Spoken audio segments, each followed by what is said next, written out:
नमस्कार विद्यार्थी मित्रांनो, जाहिरातींचे खैरात मग निकालांचे काय?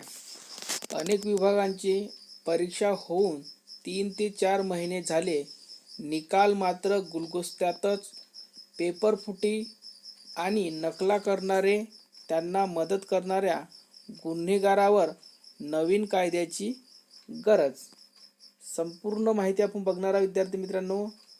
आधीच महागाई आणि बेरोजगारीने होरपळून गेलेल्या सुशिक्षित बेरोजगारांना सरळ सेवा परीक्षेच्या पदांसाठी अर्ज करण्यासाठी फीस आणि प्रवास खर्च न परवडणारे असतानाही नोकरीच्या आशेपोटी शासनावर विश्वास ठेवून फॉर्म भरत आहेत.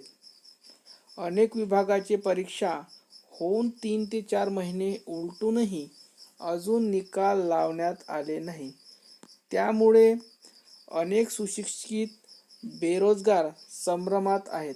तरी परीक्षा झालेल्या विभागाचे निकाल लवकरात लवकर लावण्याची विनंती युवा रोजगार परिषदेचे अध्यक्ष डॉक्टर लक्ष्मीकांत कलमुर्गे यांनी केले आहे.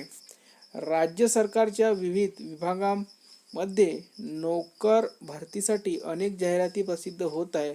मात्र येथील युवा हे आर्थिक अडचणीत असताना राज्य सरकारने नोकर भरती परीक्षा शुल्क कमी करावे आणि स्वातंत्र्याच्या अमृत महोत्सव काळात होणारी ही 75,000ची मेगा भरतीसाठी सरकारचे मनपूर्वक अभिनंदन. जिल्हा परिषद, आरोग्य विभाग, अर्थसांख्यिकी, भूमी अभिलेख, सार्वजनिक बांधकाम विभाग आणि इतर विभागाचे परीक्षा होऊनही निकाल मात्र गुलगुस्त्यातच आहे. जूनचे निकाल लावले नसून नवीन जाहिराती खैरात राज्य शासनाकडून देत आहे. पेपरफुटी आणि नकला करणारे, त्यांना मदत करणाऱ्या गुन्हेगारावर नवीन कायदा करण्यात यावे आणि त्यांच्यावर गुन्हे दाखल करण्यात यावे. काही विद्यार्थी अतिशय गरीब कुटुंबातील आहे. साधारणतः एक विभागातील फॉर्मचा संपूर्ण खर्च 2 ते 3 हजार रुपये येत आहे. असे हजारो विद्यार्थी आहे, त्यांच्याकडे एवढे पैसे नाहीत की ते सर्व नियोजन करू शकतील. या सर्वस्वी जबाबदार कोण?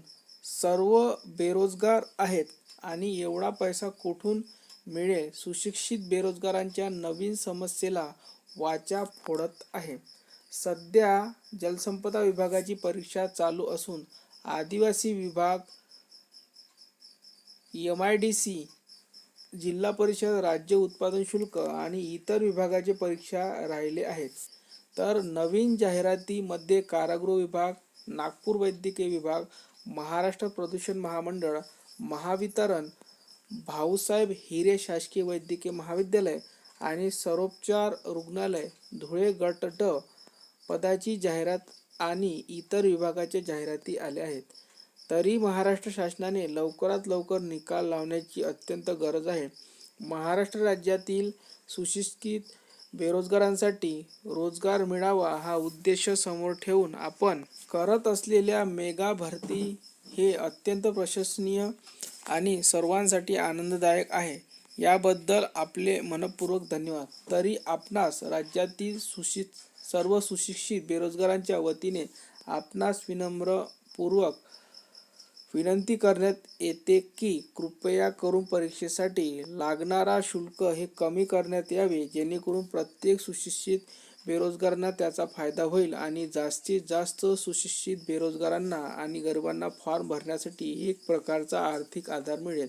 तरी लवकरात लवकर झालेल्या परीक्षांचे निकाल जाहीर करण्याची विनंती संपूर्ण महाराष्ट्रातील विद्यार्थ्यांच्या वतीने युवा रोजगार परिषदेचे डॉक्टर लक्ष्मीकांत कलमुर्गे यांनी केली आहे. त्याचबरोबर जिल्हा परिषदेचे वेळापत्रक पण लवकरात लवकर जाहीर करण्यात विनंती पण करण्यात आले